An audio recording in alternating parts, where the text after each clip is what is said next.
Hello दोस्तों, स्वागत है आप सभी का आपके अपने चैनल जेके ब्राइट एकेडमी पर। दोस्तों, आज हम पढ़ेंगे एक हिंदी का टॉपिक जो आपकी परीक्षा के लिए बहुत ही उपयोगी होगा। जिसमें अभी मैंने देखा पुलिस का पेपर आया था, उसमें बहुत सारे प्रश्न आए थे। तो दोस्तों देखिए, टॉपिक का नाम है वर्णमाला। ठीक है दोस्तों, जिसको कहते हैं अल्फ़ाबेट। ठीक है, अल्फ़ाबेट यानी अल्फ़ाबेट हिंदी में कहते हैं वर्णमाला। तो अल्फ़ाबेट से बहुत सारे ऐसे प्रश्न आते हैं जो आपकी परीक्षा में पूछे जाते हैं। तो आपका यहाँ से 1 या 2 नंबर आपके पक्के होते हैं इस वीडियो से। देखिए दोस्तों, ऐसा टॉपिक है जिसमें बच्चे नॉर्मली क्या होता है कि फंस जाते हैं, बहुत से मैंने देखा है। तो आप लोग इस टॉपिक को बड़े अच्छे से और ध्यान से पढ़ेंगे। तो देखिए, सबसे पहले आपको बताते हैं वर्णमाला, यानी वर्णमाला का मतलब क्या है और वर्णमाला होती क्या है। तो वर्णमाला वो है जैसे, यानी जो अक्षर होते हैं, यानी अक्षरों यानी लेटर्स। ठीक है दोस्तों, अक्षरों का यानी व्यवस्थित समूह वर्णमाला कहलाता है।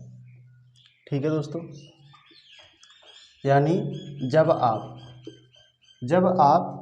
अक्षरों को देखते हो, जैसे अक्षर कौन से, आ, बड़ा आ, छोटा आ, जैसे ये लिखे हैं अक्षर, ये अक्षर हैं।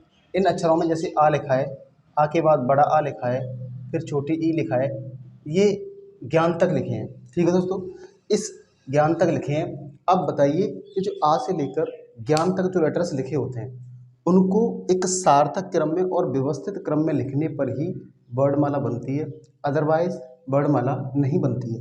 जैसे हमने लिख दिया आ के बाद लिख दिया बा, और बा के लिख दिया पा, और फिर लिख दिया सा। क्या बताइए, ये वर्णमाला का कोई व्यवस्थित क्रम है? नहीं है। अगर ये व्यवस्थित क्रम नहीं है तो ये वर्णमाला नहीं है। ओके दोस्तों, तो वर्णमाला का मतलब होता है यानी जो अक्षरों का व्यवस्थित समूह वर्णमाला कहलाता है। यानी अक्षरों का व्यवस्थित समूह हो तो ही वर्णमाला होगा, अदरवाइज वो वर्णमाला नहीं होता। समझ में आया दोस्तों?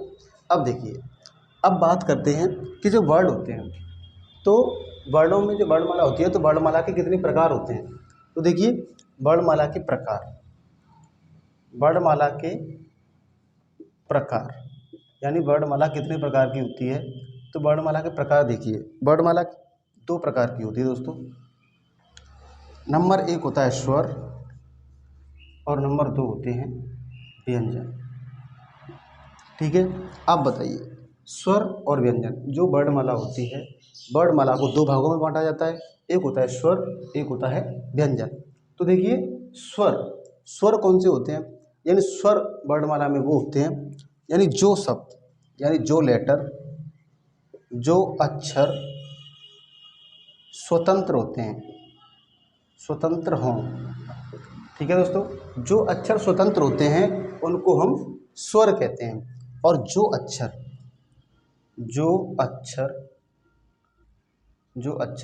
स्वरों की सहायता से कार्य करें। ठीक है दोस्तों, यानी जो अक्षर स्वरों की सहायता से काम करते हैं, यानी जो अक्षर स्वरों की सहायता से काम करें उनको हम व्यंजन कहते हैं। तो देखिए, स्वर कितने होते हैं हमारी वर्णमाला में? स्वर होते हैं 11। कितने होते हैं दोस्तों? स्वर होते हैं 11 और व्यंजन होते हैं 33। देखिए कौन से होते हैं? आ, बड़ा आ, छोटी ई, बड़ी ई, छोटा ऊ, बड़ा ऊ। एक होता है री, एक होता है ए, बड़ी ए, छोटा ओ और बड़ा ओ। ओके दोस्तों, देखिए 1 2 3 4 5 6 7 8 9 10 11, ये 11 क्या होते हैं? स्वर होते हैं। ठीक है दोस्तों, अच्छा अब बात करते हैं व्यंजन। तो व्यंजन कितने होते हैं? व्यंजन होते हैं का से लेकर माँ तक, का से और माम तक। का से और माम तक क्या होते हैं? ये व्यंजन होते हैं जो 33 होते हैं। ठीक है दोस्तों, का से माँ तक होते हैं और इसमें कुछ कुछ संयुक्त व्यंजन होते हैं। ठीक है, यानी जो व्यंजन होते हैं, देखिए मैं अभी आपको बता देता हूँ व्यंजन। व्यंजन कितने हैं, यानी 33 हैं। अभी मैं आपको एक एक यानी व्यंजन को विवरण में बताऊंगा। तो देखिए 33 व्यंजन हैं। सबसे पहले हम बात करते हैं स्वरों की। ठीक है, अब स्वरों की बात करते हैं तो स्वरों में हमने देखा कि स्वर होते हैं 11। ठीक है दोस्तों, अब स्वर 11 होते हैं तो 11 स्वरों में इन स्वरों को भी हम दो भागों में बांटते हैं। जो स्वर होते हैं स्वतंत्र होते हैं, यानी ये स्वर जैसे अगर कोई भी शब्द है अगर बनाया जाता है तो बिना स्वरों के नहीं बनाया जा सकता। यानी कोई भी व्यंजन अगर लिखा जाएगा तो स्वरों की सहायता से लिखा जाएगा तो वो व्यंजन होगा।